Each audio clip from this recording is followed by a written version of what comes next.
Like, let's say you're focusing on something that's not working, or you're not adapting, Mhm. you're wasting a lot of the company manpower on something that doesn't work, and you really just have to adjust. And the name of the game is optimization, really. It's like Right. you find what works, you hit double down on that, and because every time you try something that doesn't work, that's a success because you learn something that doesn't work and you don't waste any more time. Yeah. Yeah, so you really do have to be adaptable. Podcast where we dive in the world of audacious living and inspire listeners to live their best and boldest lives. I'm thrilled to have you here, and thankful that you've taken the time out of your day to join us on this journey towards audacity and positivity. You know, just like the ripple effect in a pond, every positive choice and action we make has a power to create a wave of impact in our lives and in the lives of those around us. Today's interview with Eric McHugh will delve into how he embraced audacious living and made a difference in the world. And Eric is a prime example of living audaciously, from his diverse background to his entrepreneurial ventures that are making waves in the industry. He really embodies that spirit of taking risks and being bold and spreading positivity. He's from Southern California originally, and he's got a background in technology and a passion for innovation. He's a founder of SHOPX, a revolutionary e-commerce platform and a pioneering AI-powered matchmaking service for dating. So now that we've got you all set and you're caught up, let's turn to our conversation with Eric McHugh. Enjoy.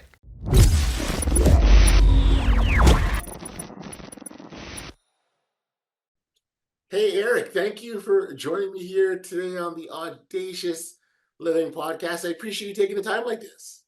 Thank you so much. I'm really excited to be here. Yeah, no, it's great. I have take so much enjoyment engaging in the dialogues that we have here on this podcast. We're very much encouraging, people to chase that inner audacious that we all have inside of us that we may not realize is there. And it's that chasing, if you will, that gets us to these new places and new experiences, and really opens up our lives in so many wonderful ways. And so, again, that's continually inspires me to keep going here and sharing the manner that we do. And maybe as a starting point, we can just get you to sort of share your story, because you've got a quite diverse background and with technology and entrepreneurism, and really, I'm guessing that somewhere along the lines you had to take some steps where you may not necessarily know where it was going to go, but you did it anyways. And maybe get you to explain a little bit further. Sure, I'm happy to. And yeah, like as an entrepreneur, you pretty much live in the unknown. But nice to meet everyone. My name is Eric. I'm 30 years old. I'm blessed to be living in beautiful Southern California. My main hobbies are chess. I like to do Muay Thai, pretty much anything under the sun, and meditation. I just got back from a 10-day Vipassana Noble Science meditation retreat. It was a transformative experience. I highly recommend everyone check it out. In terms of work, I went to school at the University of California, Irvine. At that point, I interned in Barcelona as a project manager and in Washington, D.C. as a government affairs consulting internship. Right out of college, my first job was pretty sweet, not gonna lie. It was at Snap Inc., helping craft their ad algorithm. And the two main reasons I chose that was first the location. If your listeners don't know, Snap is located on Venice Beach, California, and they don't just have one campus. They bought a bunch of houses, so you just walk around different areas, work with different work pods. So that was sweet. Plus, obviously, you can have your lunch on the beach, do some Venice stuff. That's cool. That's the life. Yeah, dude, it was chill. Then the second reason I chose that position is it was right before the Snap IPO. So obviously I joined late, so I didn't get any equity, but I wanted to see what it was like being around a company at that stage, which was pretty fun. After that, my first, I guess, 9 to 5 job was a bankruptcy consultant. So what basically means is a Fortune 500 company goes bankrupt. They have a lot of debt they have to move around, and the consultants work with the lawyers and the court to make sure that really all the debt goes to the right place. And that really leads to how I started my entrepreneurship journey. So at that point in time, I was so as a consult as a when a company goes bankrupt, there's different levels of creditors. So tier one, tier two, tier three, tier four. Obviously, tier one gets paid out first, tier two, then tier three. Tier four is where me and you and everyone else is at. So most people in bankruptcy court, they get pennies on the dollar, which I didn't feel was right. And at that point, I was really researching cryptocurrency and Bitcoin specifically. So the ethos of that didn't really align with the non-rent seeking behavior of Bitcoin and cryptocurrency. So I waited for my bonus. I quit that job, and then I started going to cryptocurrency meetups in my local area because I knew that's where I was. I knew that was the area I wanted to be in. I eventually met the original ShopX team, and we started. I met the original ShopX team. What ShopX is, it's the Web3 of e-commerce. So long term, we're going to be the Google or Apple of Web3. If you're a brand, you can download our Shopify or WooCommerce app and then interact with the space to gain Web3 benefits. Yeah. We have two products live. The first is ReserveX, that's NFT powered loyalty programs. So if you're a brand on Shopify or WooCommerce, you can download our app, and then with no coding solutions, you can launch an NFT collection as a brand with no technical experience, and then add e-commerce benefits to those NFTs. So, like for example, if Nike were to launch a gold, silver, bronze style pass collection, the gold pass holders can get exclusive access to products, discounts, and a bunch of other things. This ties with the second product, which is SquadX, and the logic behind that is it's better to give than receive. And just like Twitter pays their creators from their ad revenue, SquadX pays our community from our ReserveX revenue. So if when a brand uses ReserveX to launch an NFT collection, it's a free service. The brand has control over 95% of the fund. So if Nike sells one pass for $100, they get 95. They get to decide where that goes. So if they want to split up with like an agency or an influencer, they could totally do that. ShopX earns our money from that 5%, and half of that, so 2.5%, we share with our SquadX community in Ethereum, which is a pretty cool thing. So this creates like a nice little upward spiral where as ShopX gets more and more brands, they have more and more mints, SquadX gets paid more and more money, they post more, they create more positive energy, thus getting more and more brands. So it's like a win-win-win. Yeah. Yeah, so that's a brief summary of ShopX. And my other project is Dating. It's the first ever AI powered matchmaking service. Okay. So it's pretty cool. So it's going to launch around Valentine's Day. So the logic behind that is like Tinder, Hinge, all those dating apps suck. They're all physical based. They don't really work. And the reason that they don't work is because they make their money from something called churn marketing, meaning they make their money from paid subscriptions. And if someone finds a happy match or starts a relationship off those apps, so they lose a paying customer, so they're not incentivized to do that. So they want people on the carousel. So what dating will do is you just sign up, you link your social media accounts like your Spotify, Instagram, LinkedIn, all that good stuff, and then it'll create a profile for you based on your digital footprint. Okay. And then it'll match you with people who are similar to you based on your digital footprint. So for example, like, Eric, we think Kimberly, Jane, and Ashley are good for you. And then it gives me a nice description of each of them, and I can dive more into each match. I'm like, hey, tell me more about Jane. Oh, she went to Ford University. She goes to a lot of national parks. She's the eldest in her family. She has a nice friend group. And then it can take that a step further, saying, oh, both of you listen to 25% R&B on Spotify. There's an R&B concert coming up in the next month. That's around halfway between both of you. Do you want me to suggest this date to Jane? And then it can, and I can facilitate the match that way. So it's more of obviously dating doesn't make the match perfect, but I think it puts the users in the best position to succeed. Meaning if you're going on a date, like a blind date, and if you're going on a date and you have stuff common in the background, it's more likely to go well than if you're going on a date and you have nothing in common. And stuff that may not necessarily come out right away, right? Yeah, exactly.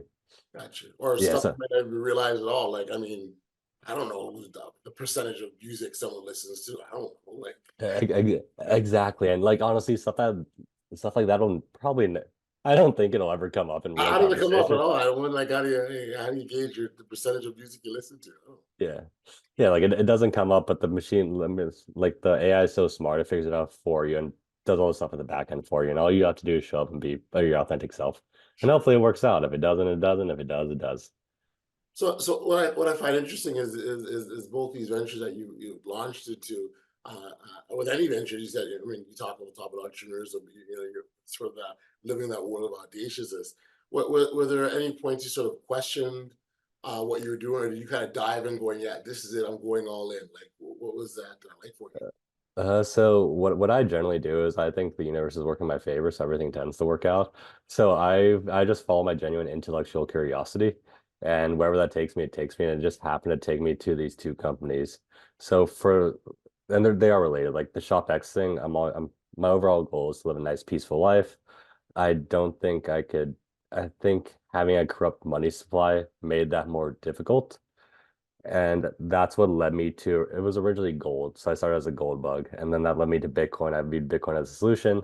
And rather than onboard like my mom, my brother, my family, like over like 3, 4 Thanksgivings, ShopX is a way for me to scale those. So imagine like if ShopX, so our biggest clients, Fox TV, they're working on a show called Capopolis. It's the same creator of Rick and Morty. So if they are to use that, they use ShopX products and services. Their customers then purchase the NFT because they want the benefits. That's a way to mass onboard people into crypto and Web3 at scale.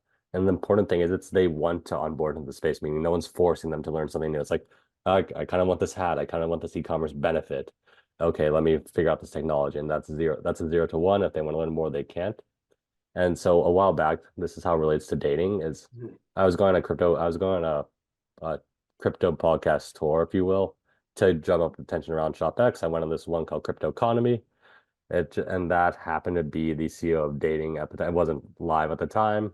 It was a C. So I went on his podcast. We kept in touch on Instagram. All of a sudden, this like weird dating thing followed me, and it's cool. It's if you played Halo, the AI is based on Cortana. So if you like Halo, it's a cool thing. But yeah, so this dating thing followed me. Like, what is this? It's kind of funny. So we got on a call. I'm like, this is kind of funny. I like AI too, and then we started working on it. So that's how those two tied together. Makes sense. Makes sense. With all you've done, it's clear that you being flexible and adaptable are key aspects of being able to have success. I wonder if you could describe sort of the importance of just being adaptable, how that's been for you. Oh, adaptable is the honestly, I would say adaptable, not so much adaptable as more of anti-fragile. I mean, they pretty much mean the same thing. It's like adaptable, you just have to adapt to what's happening and adjust. But anti-fragile is a combination of that with whatever doesn't kill you, make you stronger. Because as an entrepreneur, like you really don't know what's happening. Like for example, when someone asks me what my day to day is, I'm like, I don't know. I have Right. two companies. It's like a bunch of sometimes it's a bunch of calls. I'm like, I don't even know which one is which. Well, we'll figure it out. So you have to be on the fly. And it's important too, because a lot of times in small teams, you have a narrow focus. So you have to focus on the right thing. And if it's not working, the more like let's say you're working on something that's you're focusing on something that's not working or you're not adapting, Mhm. you're wasting a lot of the company manpower on something that doesn't work. And you really just have to adjust. And the name of the game is optimization, really. It's like Right. you find what works, you hit double down on that. And because every time you try something that doesn't work, that's a success because you learn something that doesn't work and you don't waste any more time. Yeah. Yeah, so you really do have to be adaptable. No, and that's I think, and that's the thing. It's a great way of looking at it. We get caught up in the failures, and a lot of people put their head under the pillows and cry for days, and as opposed to taking a moment to recognize, okay, this got me down, but what can I take from it? And when you can, I really believe that if you walk away from an experience and you leave the lesson behind, then you failed. But if you can take that lesson with you to the new experience, then you're onto something golden. Yeah, no, dude, that's exactly right. And there's a lesson in everything. It's you just have to find it. Yeah, yeah. You're a big fan of simplicity. Wonder if you could talk about that. Yeah, so honestly, keep it simple, stupid. The simpler your life, honestly, the better it is. There's no real need to complicate things, and that's especially important with ShopX in particular. The reason is for Web3 to be successful, it has to be done in the background without anyone knowing they're using it. So, like for example, Web3 is a bit off from mass adoption. I would say it's 4 to 5 years. The reason for the lag is because the crypto UI is pretty terrible, and there's no real incentive, and ShopX is working on that. But for Web3 to be successful, my mom has to be able to purchase the brand's NFT pass without knowing it's an NFT pass and get the benefits without even knowing she's using Web3. So whenever we design our products, we want to make it as simple as possible for the brand and the customer because we understand it's somewhat of a complicated technology right now.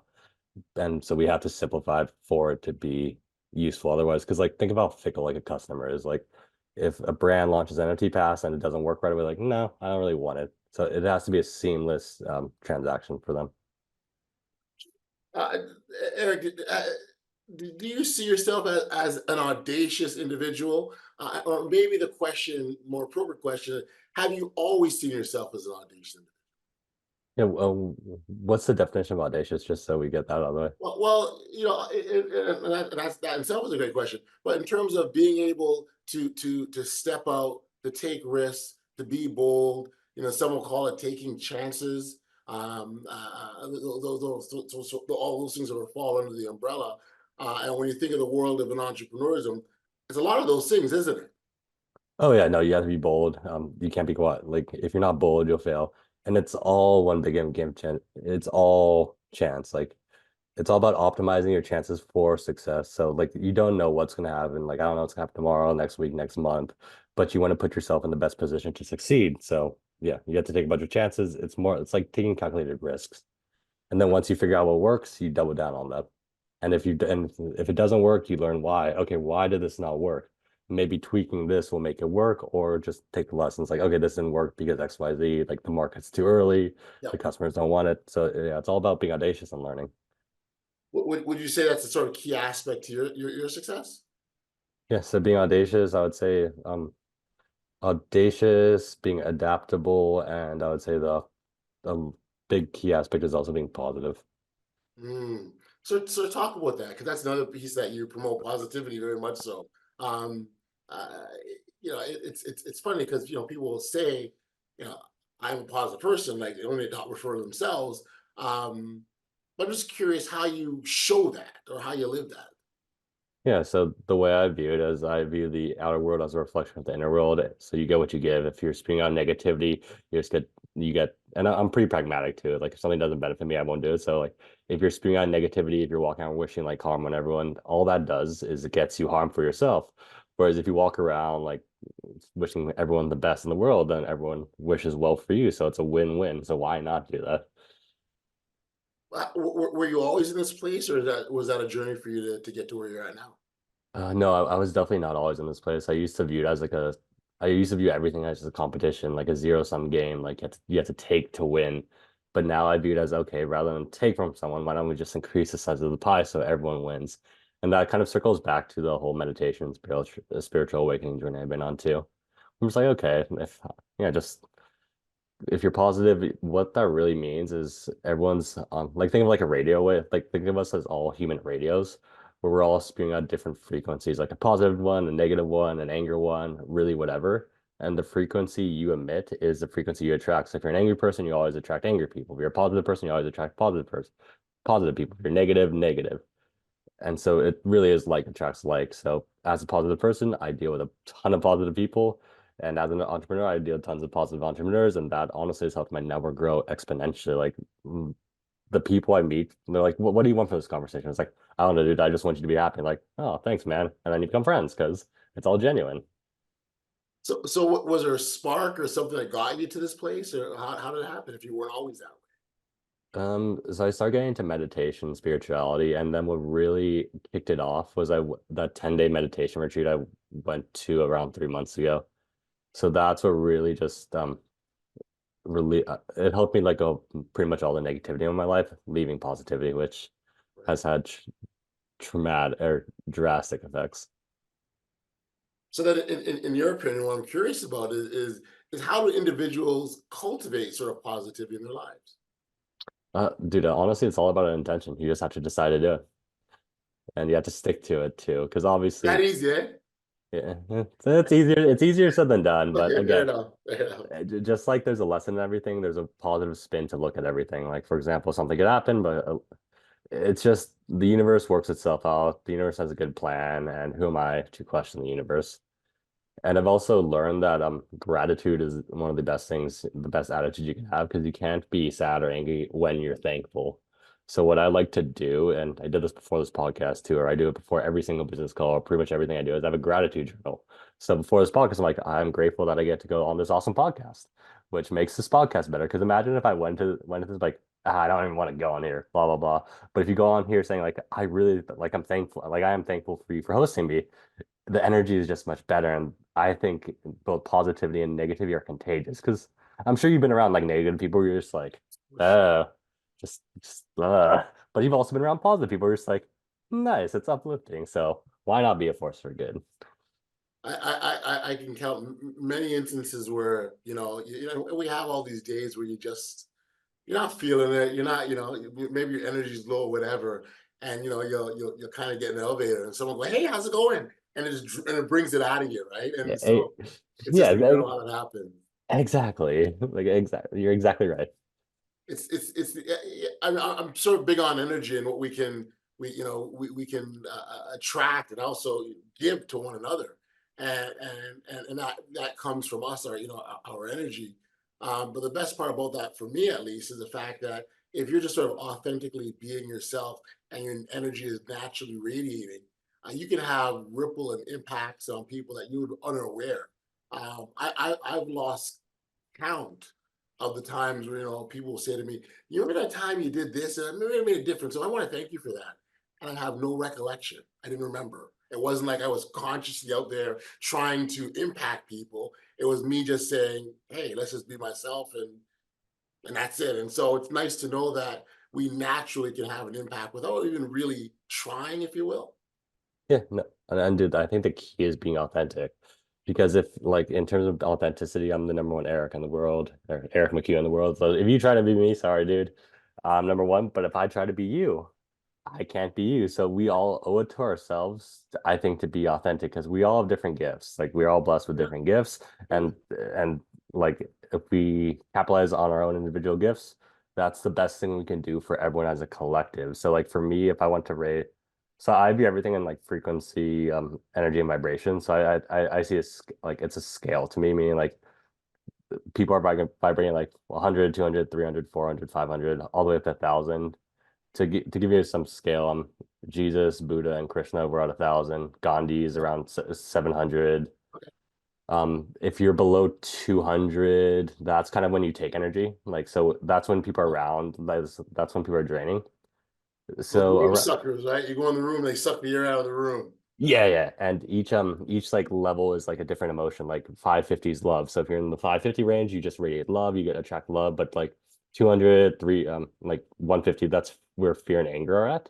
Mm, Yes. So again, it goes back to the radio analogy where if you're at 150, you're in fear, you're just taking energy, you're sucking from the room, and you're yeah. attracting more fear. And it's interesting because if you look at it that scale, social media and most things are pushing people around that level because that's where people are most impressionable, most people are willing to act. So like example, like if you want to control population, just get them angry, get them scared, and then they do what you want. But the good thing is, as a collective, I think we are just because we're slowly raising. I think everything's getting better. That's how I view it. We just, as a collective, kind of passed the 200 mark. So like overall, it was a big turning point. I mean, like now most people aren't sucking; they're giving energy. So like we just passed the important threshold. So I think the world's gonna get much better rather than get worse. Got you. I think, and so the energy, so the philosophy you just described around that is particularly important if you're a leader, or in your case, you got people that follow you, right? As a founder of a company, well, maybe you can describe how important that is and why that matters. Oh dude, it's super important. Not even just for if you relate it back to dating and because again, I like I think we both agree that energy is contagious. So whatever ShopX has as employees, they're fantastic. But we also have a community of like 9,000 license holders. So Mm, they can pick up on that. I know for a fact they can pick up on that too, which is why I think even during the bear market when like no big news was coming out, they kept cheerful because we kept going. So there's more of like the energy begets energy. yes. And that's how I plan to apply it to dating as well. I mean, like as we get more and more like billions and billions of users, if the core is really positive, then the people will have a positive experience on the app. And if people are having a positive experience on the app, it's just the positivity is good. I just love how naturally it all just makes sense, right? And it's all Yeah, connected. everything does make sense. Oh man, Eric, this has been a very enlightening conversation. I really appreciate just I don't know, take a word from you, the simplicity of your philosophy around just how we can find success in our lives. It seems to me that, and it's always, and it's not sort of new from this conversation. It always seemed to me that that choice to be happy, to be positive, to be audacious will always rest with us. And if we make that choice to do these things, we can have an impact. We talked earlier about ripple impact, and we can make a big difference in this world. Yeah, dude, you're 100% right. It is a choice, and the ripple, and again, the ripple thing is right too, because like you mentioned earlier, it's like you can't really measure the second, third, fourth order effects. Like for example, like the person who's like when you mentioned that you positively impacted someone, they could have positively impacted someone, and then that person could have positively impacted someone, and it creates a nice chain of positivity. So like, yeah, dude, just exactly the ripple effect. Yeah. And the part of that's really lovely about that is, it'll eventually make its way back to you, Oh right? yeah, So you're looking over here and it's gonna come from over there. You're like, how did it happen? Well, it's because you toss it in and it doesn't happen. And you get the third, the fourth ripple away. You don't know where it's coming from. So it even when come something, mind-blowingly awesome happens to you, right? It didn't just happen just because. yeah, correct. There's more to it. There's a lot more to it. It And is. chances are you had something to do with it, even though you don't realize it in the moment. Exactly. Did you ever watch Dragon Ball Z, or do you know what Dragon Ball Z is? Yeah, yeah, yeah, familiar with it. Yeah, yeah. Yeah, like so I look at like the Super Saiyan aura, where Okay. everyone has their Super Saiyan aura, and if I send out negativity, it stains my own aura. But if you send out positivity, it stains your own aura. So like it always, the universe always comes back to what you get, you give, and that is what it is. Yes. And I wish more people would understand and recognize that. I would save them a lot of pain and agony, I think. And they'll learn it when the time is right. That's it. That's it. For our listeners who want to learn more about your work, Eric, or just catch up with you, where can we direct them? So the best place would be either company website, so SHOPX, SHOPX.co, or dating, DATAING.io. But if you just want to reach out to me personally, any of my personal social medias are pretty open. I like talking to people, so if I can help out in any way, just shoot me a DM and we can get that conversation going. For sure. Well, look, Eric, I appreciate this. Appreciate you taking the time, and all the best, my friend. Dude, honestly, dude, thank you so much, and I'm wishing you and your family a very happy new year and just rest of life. Thank you. Much all the best.